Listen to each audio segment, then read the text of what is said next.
오늘은 말이라는 제목으로 함께 말씀을 나누도록 하겠습니다. 애들 데리고 앵무새 카페를 갔어요. 앵무새 카페를 가는데 앵무새 카페 자체가 앵무새하고 같이 차를 마시는 곳이에요. 기가 막히더라고요. 비싼 돈 주고 앵무새랑 커피 마시는 곳인데 앵무새들을 직접 제 손에 올려놓고 이렇게 보는 거예요. 근데 앵무새 하면 가장 큰 특징이 말을 따라한다는 거잖아요. 물론 저희들이 직접 이렇게 말 따라해봐 그러면 짝짝짝짝 말 못 따라해요. 그런데 거기 주인분이 하시는 이렇게 아주 이렇게 훈련이 잘 된 그 앵무새가 말을 따라하는 걸 보여주셨어요. 근데 실제로 말을 따라하더라고요. 실제로 말을 따라하고 그 말을 따라하는데 뭐까지 보여주셨냐? 물론 촬영을 한 걸 보여주긴 했는데 이 앵무새가 노래를 부르는 거고. 진짜 따라 부르는 거예요. 너무 신기했어요. 야, 아니 앵무새가 노래까지 따라 부르는 걸 보니까 기가 막히더라고요. 그래서 앵무새 하는구나. 여러분들께 문제 하나 내겠습니다. 앵무새는 말을 할 줄 알까요? 모를까요? 앵무새는 말을 해요, 못해요? 할 줄 알아요. 앵무새 말할 줄 알아요, 몰라요? 몰라요. 따라만 합니다. 따라만. 구강 구조가 사람의 입술 그대로를 어찌 보면 흉내낼 수 있게 데이터 해서 훈련을 받은 앵무새들은 말을 조금 따라하는 것뿐이라고 합니다. 실제로 앵무새는 말을 못하죠. 말을 못합니다. 우리 지구상에 수많은 피조물들이 있어요. 하나님께서 지으신 수많은 피조물들이 있는데 오직 사람만 말을 해요. 사람만. 여러분, 다른 동물들이 사람하고 말을 비슷하게 한다 한들 말이라고 하는 것 자체가 의사, 자기 생각이고 결정이고 판단이고 그걸 표현하는 거기 때문에 실제로 인간만 말을 할 수 있습니다. 인간만 스스로 생각하고요, 스스로 결정할 수 있고 스스로 자기의 의사를 상대방에게 모두에게 표현할 수 있는, 정확하게 표현할 수 있는 그 특권은 오직 인간만 가지고 있습니다. 왜 인간만 갖고 있을까요? 우리는 말씀 한마디로 천지를 창조하신 하나님의 형상대로 만들어졌기 때문에 그래요. 다른 동물들 아무리 강아지, 개가 예쁘고 고양이가 귀엽다 한들 그것들이 할 수 없는 것은 무엇이냐? 사람, 하나님의 형상대로 지음받은 우리만 말을 할 수 있다는 말을. 여러분, 그게 바로 이 자리에 앉아있는 바로 여러분들입니다. 우리만 말할 수 있어요. 우리만 표현할 수 있습니다. 그 말은 무슨 말이냐? 사람이 하나님의 형상대로 지음받았기 때문에 사람의 말은 하나님의 형상처럼 무언가를 짓고 허물고 살리고 죽일 수 있는 흥망성쇠를 결정하는 결정권을 가지고 있다는 얘기예요. 사람의 말이 그런 힘이 있습니다. 여러분, 그렇다면 한번 생각해 볼게요. 여러분, 우리가 이 엄청난 특권을 받아 하나님의 이 엄청난 특권을 상속받았는데 이 엄청난 능력을 닮아서 하나님께 받아서 우리는 어떻게 살고 있죠? 우리 무슨 말 하고 있죠? 누군가를 살리고 있습니까? 아니면 반대로 무언가를 망하게 하고 죽이고 있고 무너뜨리고 있습니까? 우리만 말을 할 수 있고 이 말은 하나님의 형상대로 지음받은 우리만 할 수 있는 특권이에요. 하나님이 짓고 부수고 세우고 살리는 역할을 하나님의 말씀으로 하셨던 것처럼 우리도 그렇게 합니다. 근데 우리는 오늘 어떤 말을 하고 사느냐가 아주 중요한 것이죠. 오늘 우리가 읽은 이 본문 말씀은요, 에베소 지역에서 사도 바울이 에베소 지역을 향해서 쓴 편지입니다. 여러분, 에베소 지역이 어떤 곳이냐면 똑똑한 철학자들, 교수들이 다 모이는 곳이었어요. 상업과 무역이 발달했기 때문에 거대 항구 도시로서 사람들을 온갖 장사하는 사람들이 다 모이는 곳이었습니다. 아데미 여신이라고 하는 그런 신을 섬기고 그 신을 온 세계에 수출하는 그런 신전이 있던 곳도 바로 이곳 에베소였습니다. 다양한 인종, 노예, 자유, 빈부격차가 뒤섞인 이 매우 소란스럽고 거칠었던 곳이 에베소입니다. 여러분, 그곳의 분위기를 한번 생각해 보세요. 철학자들, 교수들 서로 만나면 말싸움합니다. 비난합니다. 비평이라는 이름으로 비아냥거리기도 합니다. 시장바닥은 온갖 무역상들이 모여가지고 서로 흥정하다가 안 맞으면 뒤틀리면 싸우고, 노예들, 상업 관계자들 거래하고 수많은 지방에서 올라온 사람들끼리 서로 거친 말, 욕설, 뒷담화들이 난무하는 곳이 바로 이 에베소 지역이었어요. 로마 감옥에 갇힌 상태로 에베소 지역에 편지를 썼던 바울은요, 에베소 성도들이 바로 그곳에 살고 있기 때문에 그 성도들, 에베소의 이 언어, 말, 서로를 향하여 헐뜯고 비난하고 비아냥거리고 거친 말들이 오가고 욕설, 뒷담화가 난무하는 이곳에 살아가고 있는 크리스찬들에게 진짜 크리스찬, 진짜 그리스도인은 어떤 사람인 줄 아느냐? 바로 말이 바뀐 사람이라. 말이 바뀐 사람, 언어가 바뀐 사람이라는 거예요. 실제로 에베소서에 보면은요, 변화된 사람들의 특징을 몇 개 설명하는데 거짓말하지 않고 분노하지 않고 도둑질하지 않는답니다. 그리고 그것에 이어서 언어가 달라진다라고 콕 집어갖고 얘기를 해요. 그러니까 나 예수 믿어요, 나 하나님 사랑해요 라는 것은 말로 우리 입으로만 고백하는 게 아니라 뭘로 한다는 거예요? 우리의 평상시에 쓰던 언어가 어디를 향해 있고 어떻게 쓰이느냐에 따라서 진짜 그리스도인지 아닌지를 알 수 있다고 하는 것이죠. 여러분 바울은요 이 거칠고 치열한 이 에베소라고 하는 도시 한복판에 살아가는 우리 성도들한테, 우리 청년들한테, 예수를 믿고 진짜 신앙하며 따르는 우리들한테 바로 몇 가지 매뉴얼을 좀 제시하고 있습니다. 진짜 변화된 사람은 이 입이 변화되는 거야. 평소에 쓰는 말이 바뀌는 거야 하면서 매뉴얼 몇 가지를 소개하는데 오늘 세 가지 매뉴얼을 살펴보겠습니다. 첫 번째 매뉴얼은요 말의 위력이 굉장히 강력하다라는 것을 먼저 설명합니다. 자, 우리 본문 말씀 다시 한번 우리 읽어보면 좋겠습니다. 함께 읽겠습니다. 본문 29절 말씀 시작. 아멘. 네. 나쁜 말은 입 밖으로 내지 말라 이렇게 사도 바울은 첫 번째 매뉴얼로 나쁜 말을 입 밖에 내지 말라 이렇게 얘기했습니다. 명확한 선을 좀 정하고 있어요. 여기서 나쁘다, 나쁜으로 쓰여진 이 그 단어 자체가 원어가 사프로스라고 하는 단어를 씁니다. 사프로스라고 하는 원어는요 썩은 생선, 썩은 과일을 표현할 때 쓰는 단어예요. 그때 쓰는 단어가 우리가 쓰는 나쁜이라고 하는 단어예요. 여러분 겨울에 귤이 제철인데 귤 한 박스를 사다 놓고 열심히 먹었습니다. 다 먹지 않았는데 귤 박스 안에 썩어 약간 문드러진 귤이 있었어요. 그런데 그걸 잠깐 놔둔 상태로 신기행을 다녀왔어. 신기행을 다녀왔는데 여러분 이 박스 안에 있는 귤이 어떻게 됐을 것 같아요? 아니 그 갔다 오니까 반 이상이 같이 곰팡이가 펴버렸더라고. 하얗게 폈더라고. 여러분 지금 여기서 원어로 쓰고 있는 나쁜 말을 입 밖에 내밀지 말라 하는 이 나쁜이라는 단어가 바로 이 상한 썩은 과일이 썩은 생선을 표현할 때 쓰는 말이라니까. 이 말은 무슨 말이냐? 단순히 나쁜 말은 그냥 듣기에 나쁜 말을 얘기하는 게 아니라 나에게도 영향을 주고 이것을 듣는 대상에게도 뒷담화를 당하는, 뒷담화를 하는, 뒷담화를 함께 나누는 사람에게도 영향을 끼치는 거라는 거예요. 주변을 빠르게 썩게 하는 거라는 거예요. 그게 여기서 얘기하는 나쁜 말이에요. 나쁜 말. 나쁜 말은 그냥 내가 말투가 안 좋다 이게 아니라 병들게 하는 거예요. 누군가를 아프게 하는 거예요. 말하는 나도 악해지지만 나빠지지만 이것을 듣는 사람도 나쁘게 하고 악하게 하는 단어라는 거예요. 이게 사프로스입니다. 나쁜 말의 특징이에요. 썩은 생선, 썩은 과일. 여러분 여름철에 이 생선이 썩는 냄새 혹시 아세요? 이런 어시장 같은 데 보면은 내장 같은 거 다 제거하고 한꺼번에 모아놓은 곳이 있는데 그런 데 가보면 정말 말로 형용할 수 없는 악취가 납니다. 여러분 우리의 말도 나쁜 말 할 때 쓰는 단어가 바로 이 악취가 나는 말. 남을 병들게 하고 악취가 나고 그 사람과 대화하고 싶지 않게 하는 거예요. 여러분 저는 이런 공동체에 우리 이제 새벽 날개라는 공동체에 함께 하고 있고 이 전에도 이 공동체 오기 전에도 다른 곳에 사역할 때도 공동체 안에서 함께 이렇게 좀 이끌어가면서 느낀 것 중에 하나 뭐냐? 많은 공동체가 바로 이 말 때문에 너무 아파하더라. 말이라고 하는 것, 그럼 발 없는 말이 천리 간다 하죠. 발 있는 말이 천리를 가는 것도 숨이 차고 힘든 일인데 발 없는 말은요 천리를 가버리는 거예요. 천리 밖에서도 지금 오늘 여기서 있었던 우리 둘만 아는 그 사실이 천리 밖에서 알게 되는 거예요. 소문이 그렇게 무섭고 빠르고 때로는 이 소문이 왜곡돼서 가짜 뉴스가 이곳에 있는 사람을 편하게 살지 못하게 하고 때로는 우리가 뉴스를 통하여 보는 것처럼 사람들을 죽이기도 해요. 여러분 이 자리를 빌어서 여러분들한테 그런 말씀 좀 나누고 싶어요. 여러분 악플 같은 거 제발 부탁입니다. 달지 않았으면 좋겠어요. 아무리 나와 맞지 않고 내가 화가 나고 분노가 된다 해도 이 악플같이 글씨로 남는 단어들, 글 같은 것들은요 누군가를 죽이게. 여러분 시간이 지났는데도 그것 때문에 죽기도 해요. 너무 끔찍하지 않습니까? 지나는 말로 못 들으면 끝 이런 게 아니라 계속 남아가지고 누군가를 괴롭히는 거예요. 말이라고 하는 거, 소문이라고 하는 거 가볍지만 사실 우리가 가볍게 뵙지만 그거 가지고 평생 그 사람을 쫓아다니고 그 사람을 죽이는 역할을 하는 게 바로 말이라는 것이에요. 그래서 성경에서는 이런 얘기해요. 잠언 18장 21절 말씀 같이 읽어보겠습니다. 시작.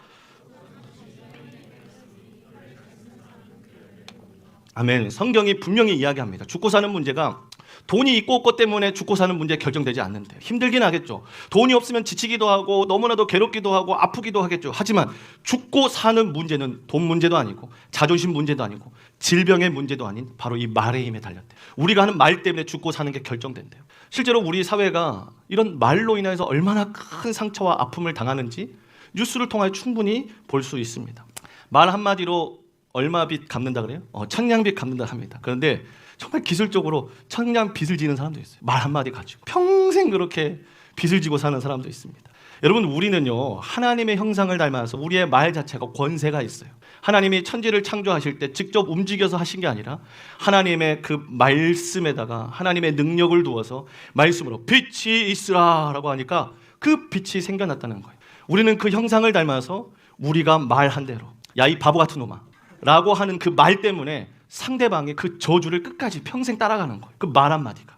취소 퇴퇴퇴. 자, 여러분 우리가 이 말이라고 하는 것이 그런 거예요.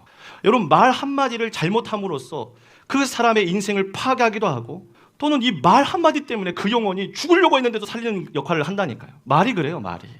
자, 그래서 여러분에게 물어보겠습니다. 한 주간 내 입술에서 나온 말들을 떠올려 보십시오. 어떤 말들을 했어요? 사람을 살렸습니까? 무너져가는 사람을 일으켜 세웁니까? 여러분의 말이, 한 주간의 말을 생각해 보세요. 격려가 되고 위로가 되고 살리게 하고 또 지쳐있는 영혼들에게 다시 힘을 불어넣기도 하고, 아니면 반대로 숨통을 조이는 말들을 했어요. 의욕을 꺾고 넌 왜 그것밖에 못해? 나가 죽어라 이 돌대가리야.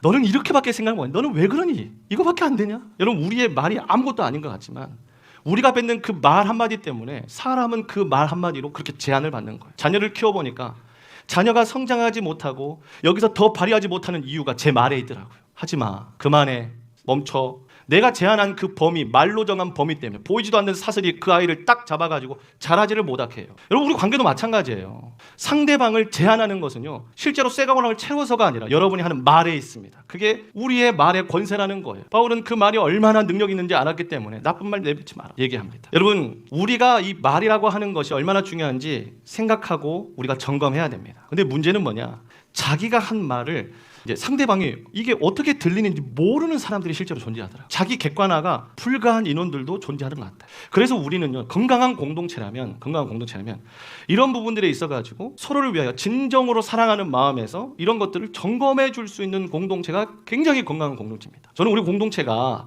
이 말이라고 하는 것 때문에 사람을 죽이기도 하고 아프게도 하고 또는 살리기도 하기 때문에 이 부분들을 갖다가 서로가 살려주는 그런 공동체가 되었으면 좋겠습니다. 근데 여러분 꼭 기억하세요. 그 피드백도 역시 다 지혜롭게 하셔야 됩니다. 너는 입만 열면 사람을 죽여.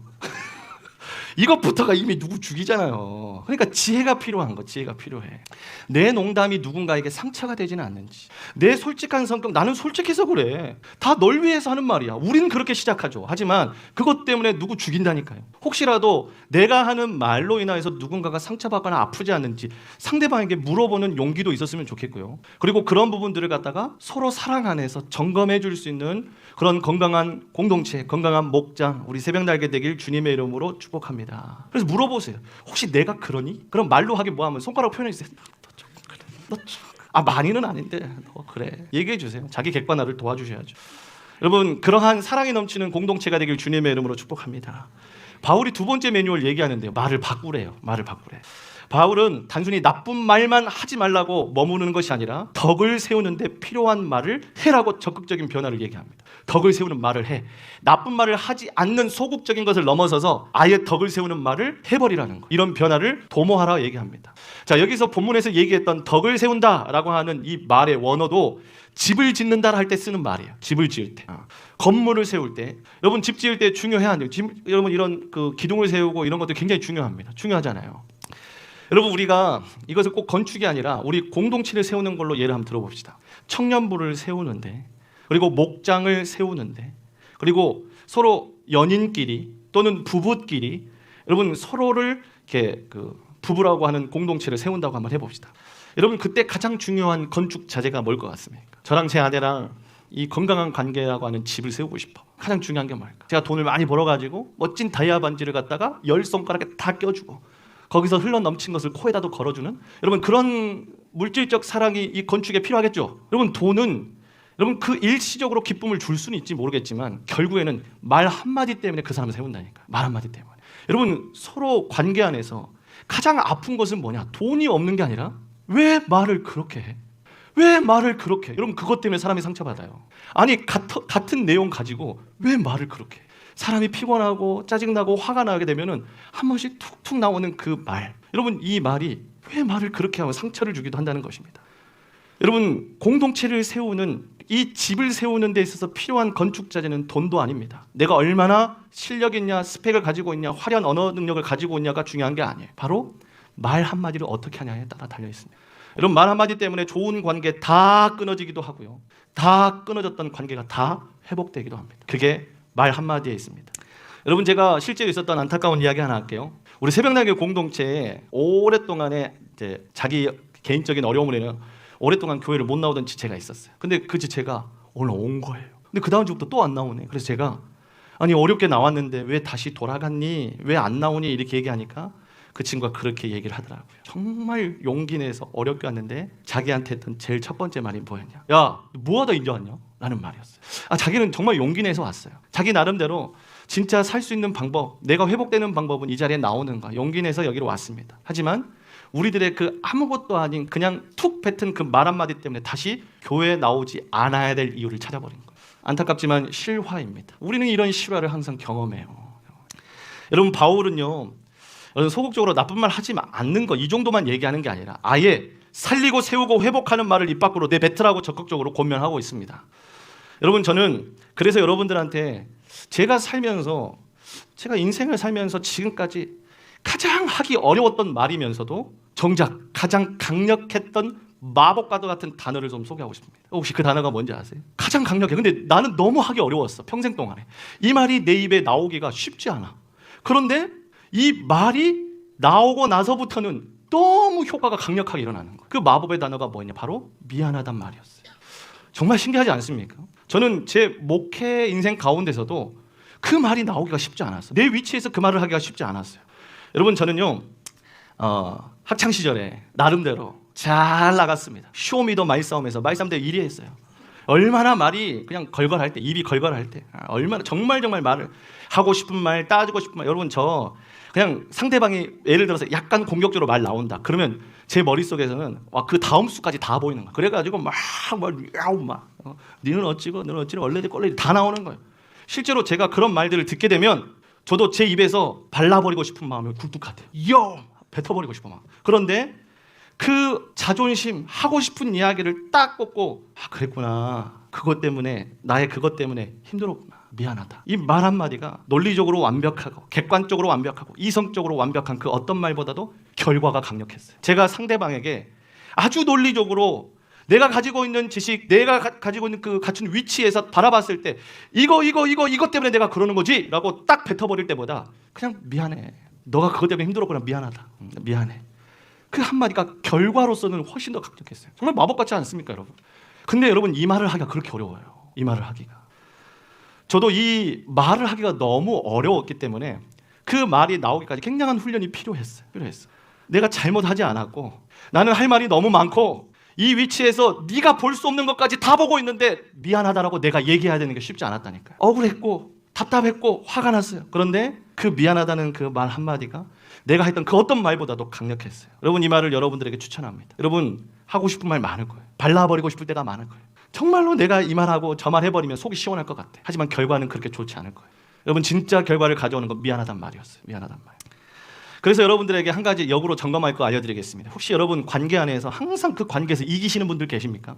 혹시라도 남이 여러분한테 미안하단 말을 자주 하십니까? 여러분, 돌아보셔야 돼요. 역으로 점검하세요. 내가 이 한 관계에서 뭔가 트러블이 생겼을 때 항상 남이 먼저 미안하다고 잘못하다고 나한테 항상 얘기해. 여러분, 점검하세요. 좋은 거 아닙니다. 왜 이걸 확신하는 줄 알았어요? 제가 그랬기 때문에 그래요. 제가 남이 나한테 미안하다고 말을 많이 해요. 남이 먼저 졌다 하고 그냥 먼저 나한테 관계 회복을 요청해요. 그럼 그게 승자가 아니라 계속 승자라고 착각하게 하는 패자의 생각들입니다. 여러분, 그렇기 때문에 이 마법의 단어, 미안하다는 단어, 여러분 짧지만 강력한 단어예요. 또 하나의 단어도 여러분 말씀드리겠습니다. 여러분, 칭찬도 굉장히 강력합니다. 칭찬은 뭐 또 춤추게 해요? 고래가 춤을 춥니다. 고래가. 여러분, 단점을 지적하는 거는 그 사람의 문제를 건드릴 뿐, 이런 변화는 못 시킵니다. 그런데 진심 어린 칭찬 한마디가 자존감 세워요. 큰 역할 시킵니다. 여러분, 제가 청년 때 참 철이 없었어요. 이제 막 20살, 21살 이렇게 어렸을 때 참 철이 없었어요. 그냥 내가 다 잘난 줄 알았어. 근데 나와 함께 했던 공동체 식구들이 나를 받아주고 이해해주고, 여러분 혹시 그 말 들었어요? 목기 잘칭이라고 들어보셨어요? 목기 잘칭? 못한 건 기다려주고 잘한 건 칭찬해주고. 목기 잘칭을 제가 그렇게 많이 받았어요. 못한 건 그냥 기다려주는 거예요. 그래서 저는 제가 다 잘한 줄 알고 열심히 했어요. 그렇게 열심히 했더니 여러분, 제 사역이 점점 개발이 되는 거예요. 그래서 그런 단점들을 점점 이렇게 덮어가는 그런 좋은 은사로 하나님이 바꿔주셨습니다. 여러분, 제가 왜 그렇게 할 수 있었냐면 칭찬이라고 하는 기회를 제가 얻었기 때문에 그래요. 못한 건 기다려주고 잘한 건 칭찬해주다 보니까 저한테 그런 기회가 주어지더라고요. 여러분, 저와 같이 부족한 사람들이 이 공동체 안에는 더 있어요. 여러분, 그런 사람들에게 해야 될 것은 바로 그 자리에서 넌 왜 그렇게밖에 생각 못하냐? 넌 왜 그렇게밖에 말 못해? 넌 왜 그렇게밖에 행동을 못하냐? 이런 지적이 아니라 못한 건 때론 기다려주고 잘한 건 바로 칭찬해주고. 칭찬하면 지는 것 같지만 칭찬하면 상대방이 날 더 좋아해요. 더 좋아해요. 그리고 오늘 우리가 맥주 감사 주일로 지킵니다. 여러분, 마법의 단어 가장 중요한 거 감사입니다. 여러분, 가까이 있는 사이일수록 관계를 병들게 하는 치명적인 부분이 뭐냐? 바로 당연함이에요. 옆에 있는 거 당연하다 여깁니다. 도와주는 거 당연하다 여겨요. 날 위해 기도해 주는 거 당연하다 얘기해요. 함께 해주는 거 당연하다 얘기해요. 나의 목자인 거, 나의 목원인 거, 나의 목사님인 거 당연하게 얘기해요. 동료해 주는 것 당연하게 여깁니다. 커피 섬김하는 거 당연하다 여겨요. 차량 섬김하는 거 당연하다 여겨요. 식사 섬기는 거 당연하다. 여러분 절대로 당연하지 않습니다. 당연하지 않아요. 여러분 관계를 병들게 하는 가장 치명적인 부분이 바로 당연함이에요. 특히나 우리 공동체 같이 섬김이라고 하는 것이 문화가 되고 습관이 된 곳에서는요, 여러분 이거 굉장히 위험합니다. 당연하게 여기는 거. 항상 우리 마음으로, 그리고 그 마음이 표현될 수 있도록 감사합니다, 고맙습니다. 여러분 이 한마디가 당연함을 불식시키고 또 하나님께서 관계를 회복하는 귀한 단어로 사용하실 줄 믿습니다. 우리 옆에 있는 분들하고 이렇게 인사합시다. 정말 정말 감사합니다. 아니야 진심을 담으세요. 그렇게 하는 거 아니에요. 다시 진심을 담아서 정말 정말 감사합니다. 정말 감사합니다. 정말 정말 고맙습니다. 너무 고맙습니다. 마지막 세 번째 매뉴얼도 얘기합니다. 마음을 채우래요. 마음을 채워. 여러분 듣는 사람에게 은혜가 되게 하라 본문에서 얘기합니다. 여러분 단순하게 지금 오늘 설교가 도덕적으로 내가 그냥 윤리적으로 그런 말 하면 안 되지 라고 하는 어떤 다짐에 대한 이야기가 아닙니다. 오늘 바울은 듣는 사람에게 은혜가 되게 하래. 은혜가 되게. 도덕이나 윤리에 대한 이야기를 하는 것이 아니라 우리 안에 새로운 것이 필요하다고 얘기하는 거예요. 필요하다는 거. 누가복음 6장 45절 말씀 우리 같이 한번 읽어보겠습니다. 시작.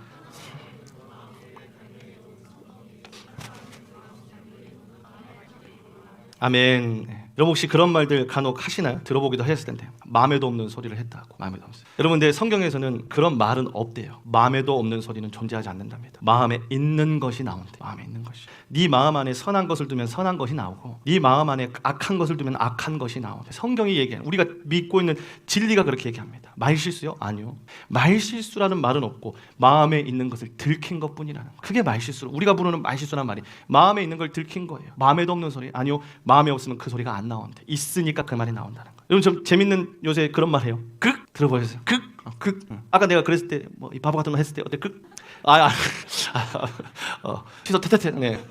직접 뱉으면 이 사람한테 뱉으면 안 되죠. 하여튼간 땅에다 뱉은 겁니다. 하여튼간 극. 여러분 이렇게 상대방이 나에게 있어가지고 굉장히 불편하게 하는 말들을 했을 때, 또는 우리가 피곤할 때, 스트레스 받고, 또는 남이 나를 비난할 때, 내 자존심에 상처가 될 때, 그럴 때 그냥 튀어나오는 말, 여러분 그거 남이 공격해서 나오는 말이라고 성경은 얘기하지 않고요. 네 마음 안에 쌓인 것이 드러나는 거라는 거. 결국 말은요, 우리 마음의 상태를 보여주는 디스플레이가, 따로 마음을 볼 수 없잖아요. 디스플레이가 뭐예요? 말이라는 거예요. 말.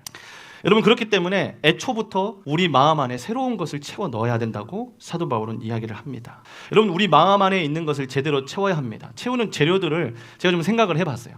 우리가 어떤 것을 채워야 바르게 좀 내 안에 있는 것들이 나오게 될까? 뭘 채워야 될까? 여러분 저는 아주 좋은 장소가 사실 우리의 목장이라고 저는 생각해요. 여러분 목장 안에서 함께 모이면 나누는 나눔들을 통하여서 서로가 도전을 주고받고 내가 채울 수 없는 재료들을 함께 채워나가는 방법이라 생각해요. 여러분 그렇기 때문에 목장 안에서 그냥 습관적으로 그냥 이 시간을 지나가게 하기 위해서 그냥 네 이번 주는 잘 지냈습니다.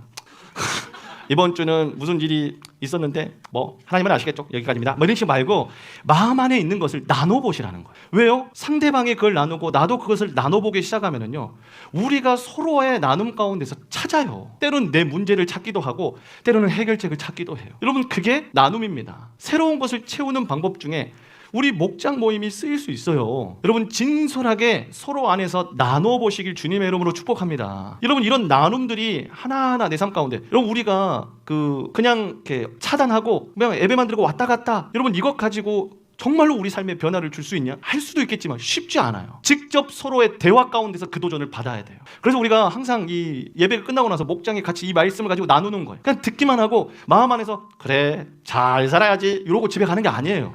그걸 가지고 실질적으로 내가 마음속에서 고군분투하면서 그것을 입으로 꺼내놓고 뱉어냈고 선포를 해야 서로 안에서 그것을 듣고 도전받고 세워진다는 거예요. 나눔이 그런 선작용이 있는 줄로 믿습니다. 하시길 축복합니다. 아멘. 또 한 가지 우리의 마음 안에 재료를 채워넣는 방법은요, 여러분 우리가 우리의 입술을 열어서 하나님을 찬양하고 예배하는 거, 직접적인 표현하는 거, 여러분 이걸 예배라고 하거든요. 우리 마음에 있는 거, 하나님 감사합니다, 하나님 너무 은혜 주셔서 너무 감사합니다, 여러분 이것을 단순히 그냥 고개를 끄덕이고 받아들이는 걸로 끝나는 게 아니라 그거를 우리의 입술에 담는 거, 그걸 예배라고 해요. 여러분 하나님을 그렇게 예배해 본 사람, 하나님을 그렇게 경외하고 높여본 사람만이 상대방에게 높이는 말 할 수 있습니다. 상대 영혼을 살리는 말 할 수 있습니다. 여러분 쓰던 도구가 그렇게 쓰이는 거예요. 좀 주걱으로 제가 한번 숟가락 설거지 안 돼 있어가지고 주걱으로 밥 먹어본 적 있었거든요. 물론 어울렸지만 불편했어요. 근데 이 주걱은 어디다 써야 가장 잘 쓰여? 밥풀 때. 여러분, 우리가 이 예배하는 우리의 입술 쓰던 대로 하나님을 높이는 데 쓰였던 거, 하나님을 경외하는 데 쓰였던 그 입이 쓰던 대로 쓰임 받는 게 가장 익숙하고 가장 잘 쓰입니다. 상대의 영혼을 나보다 낮게 여기는 게 아니라 나보다 낮게 여기는 거. 여러분, 이 고백은 예배하는 자에게 있습니다. 여러분, 예배하는 자가 되시길 축복합니다. 예배하는 것이 새로운 재료예요. 우리 안에 채우는. 그리고 기도하는 것도 하나님 앞에 사람에게 쏟아놓기 전에, 여러분, 다윗이 시편을 쓰는데 시편 내용이 과관입니다. 우리는 그것이 성경에 있는 내용이라고 해서 너무 아름다운 고백이다. 근데 사실 다윗은 어떻게 고백했냐요? 하나님, 저 자식 죽여주세요. 이런 고백들을 했어요. 나 너무 화가 나서 뒷목 잡게 생겼으니까 내 눈앞에서 저 자식 없애주세요. 죽여주세요. 턱을 날려주세요. 정말 이런 고백들이 실제로 있습니다. 아니, 단어 그대로 말, 워딩이 그렇다는 거예요. 턱주간을 날려주세요. 이런 단어들이 실제로 그런 워딩이 있어요. 여러분, 다윗은요, 사람에게 그 말을 하기 전에 먼저 누구에게 했어요? 하나님께 했어요. 억울한 일, 화나는 일, 누군가를 향하여 쏘아붙이고 싶은 그 뾰족한 말이 이 목구멍까지 딱 차올라고 입으로 딱 뱉어지기 전에 사람에게 이걸 터뜨리면 흉기가 되지만 하나님께 터뜨리면 그게 기도가 됐었어요. 사람에게 이걸 쏟아놓으니까 그 사람과 분열이 일어나고 싸움이 일어나고 상대방을 죽이는 흉기가 됐지만, 이 목구멍까지 나오는 그걸 갖다가 사람을 향하지 않고 하나님을 향해, 하나님, 나 억울해 죽겠어요. 진짜 미쳐버리겠어요. 나 정말로 이렇게 살고 싶지 않아요. 나도 너무나 화가 나요. 나도 자존심이라는 게 있어요. 그게 기도가 되어 받으셨다는 거예요. 그게 다윗의 시편이었어요. 다윗은 사람에게 당해도 하나님께 풀었습니다. 하나님께 고백했어요. 그게 시편이고 기도였습니다. 여러분, 내 마음에 있는 독소를 하나님 앞에 쏟기 시작할 때 하나님께서 그 독소를 내 마음 안에 만지시고 사람을 향하여서는 살리는 말 나오게 하실 줄로 믿습니다. 단순히 말을 하지 마라, 좋은 말을 하라, 도덕 윤리적인 내용을 넘어서서 하나님이 새로운 걸 채우셔야 돼요. 우리 안에 나눔과 예배와 기도가 회복될 때 우리 안에 새로운 말들이, 언어가 회복될 줄 믿습니다. 오늘 말씀을 정리하도록 하겠습니다. 저는 아주 어렸을 때 저희 어머니께서 제가 말을 못할까 봐 초등학교 들어가기 전에 목은 쇠고 뭐 이렇게 이빨을 하나 이렇게 연구체나 뽑아가지고 턱에 틀어지고, 또 계속 그 말은 성격은 급하고 이러니까 말더듬이가 있고, 그래가지고 저희 어머니께서는 어렵게 얻은 아들이 이런 어떤 마치 장애처럼 보이는 이런 모습이 있다 보니까 저를 데리고 항상 이렇게 기도하러 가셨어요. 철야기도 하시고, 주님, 우리 주님 하나님 쓰신다고 하셨잖아요, 주님 하면서 그렇게 기도하면서 시간이 지났는데 하나님께서 그 기도에 응답하셔서 제가 어느 순간부터 표현이 정말 잘 되는 거예요. 여러분, 제가 딱 기억나는 기점이 언제냐면 고등학생 때. 고등학교 때 사람들 앞에서 말을 하는데, 물론 긴장되고 떨리는 건 사실인데 내가 말을 마치 기름 발라온 것처럼 막 허다가 나오는 거예요. 말이 막 나오는 거예요. 사람 상대방들 막 좋아하고. 여러분, 축제 사회 같은 거 막 봤거든요. 막 이렇게 막 우리 학교 고등학교 축제 사회도 보고 사람들이 봐도 지훈아 좋다, 네가 해라 해가지고 그때부터 학생회 총무도 하고 막 그 사람들 이끄는 역할도 하고 막 말하는 거예요. 여러분, 이 말이 딱 트이기 시작하니까 오랫동안 받아왔던 말 못했던 스트레스가 한 번에 트이기 시작하는데 막 말이 쏟아지는데 거침없이 많은 거예요. 그래서 아까 제가 그런 얘기해요. 쇼미더 말 싸움에서 제가 1등했다고. 얼마나 말이 그냥 막 청산유가 쏟아져 버리는지 그냥 막 듣는 사람이 막 그 자리 KO 당하고 막 이러는 거예요. 근데 하나님께서, 제가 성인이 되고 나서 하나님께서 제 입술을 이제 다루기 시작하셨어요. 왜 하나님께서 저의 입술을 다루기 시작했냐면, 제가 어떤 걸 느꼈냐면요, 제가 상처받는 말을 하잖아요. 그러면 상대방이 다른 사람이 상처받는 말을 하는 것보다 더 아프고 치명적으로 받는 거예요, 제가 말을 하는데. 근데 그 반대의 경우도 경험하게 하셨어요. 제가 그 상대방을 위로하고 세우기 시작하니까 이 다른 사람이 위로하고 세우는 말과는 정말로 이렇게 차이가 날 정도로 확 회복되고 살아나는 것을 하나님께서 제 눈에 보게 하셨어요. 그래서 하나님께서 주변에 있는 동역자들을 통하여서 저에게 그런 말을 듣게 하셨어요. 한참 우리가 비전을 찾기 위해서 하나님 앞에 기도하고 서로 나눠주고 이런 시간들이 있었는데, 근데 동역자들이 공통되게 저에게 해줬던 말이 뭐냐, 지훈아, 하나님께서 너는 하나님의 마이크래. 하나님의 그 소리를 갖다가 모든 사람이 들을 수 있도록 전달하는 마이크래. 근데 여기서 주의사, 지훈아, 주의사, 마이크의 역할은 자기 스스로 음을 내거나 스스로 소리를 내는 게 아니야. 이 마이크를 들고 있는 그 사람의 소리만 크게 모두가 듣도록 전달하는 거예요. 다른 말이 아니라 주님께 붙들린 바에 대해서 쓰임받아야 된다. 하나님께서 저에게 그런 비전을 동역자를 통하여서 듣게 하셨어요. 그래서 마이크는, 이런 마이크에서 갑자기 삐리비 버버버 음악이 나오면 그 잘못된 거예요. 물론 노래방 마이크 뭐 그런 것들은 있겠지만 실제로 마이크 역할은 뭐예요? 지금 여기서 여기 있는 모두에게 다 소리를 전달하기 어렵기 때문에 이 크게 확성돼 가지고 모두가 들을 수 있도록 하는 게 마이크 역할이었어요. 지금 하나님께서 너를 마이크로 부르셨대. 모두가 들을 수 있도록. 근데 이걸 하나님이 잡으셔야 돼. 하나님이 그 마이크를 가지고 얘기하셔야 된다. 그래서 하나님께서 하나님께서 저의 입술을 막 다루셨거든요. 여러분 저 욕 굉장히 잘했습니다. 아주 찰지고 욕을 하면 상대방이 다른 사람이 되는 거 제가 벌교 출신이라 그럴까요? 다른 사람이 하는 말보다 제가 얘기하면 훨씬 더 데미지를 많이 입는 거예요. 이렇게 욕도 찰지고. 그래서 제가 실제로 하나님 앞에 그 당시에 몇 가지 서약서를 썼어요. 그 중에 하나가 욕에 대한 서약서예요. 하나님 다시는 제가 욕하지 않겠습니다. 하나님 제 입술을 통하여서 사람을 죽이는 말 하지 않겠습니다. 그렇게 했어요. 그래서 그런 서약서까지 실제로 쓰기도 하고 하나님 앞에서 훈련을 받았던 기억이 납니다. 그래서 지금의 오늘 이 자리에서도 부족하지만 하나님의 마이크로서 오늘 여러분들에게 하나님께서 그 에베소 지역에 있는 그 성도들에게 하시는 말씀이지만 오늘 그 본문을 통하여서 모두가 들을 수 있도록 마이크로 저를 사용하셔서 여러분 말씀 전하고 있습니다. 말이 관계를, 공동체를 살리고 모으고 하나 되기도 하지만 네 옆에 있는 사람과 관계를 끊게 하기도 하고 목장을 와해시키기도 하고 공동체를 아프게 하기도 한다는 거예요. 그래서 오늘 우리에게 그 입술의 권세를 하나님께 은혜를 구하고 나아가라고 그렇게 저를 통하여 여러분들에게 전달하시는 줄로 믿습니다.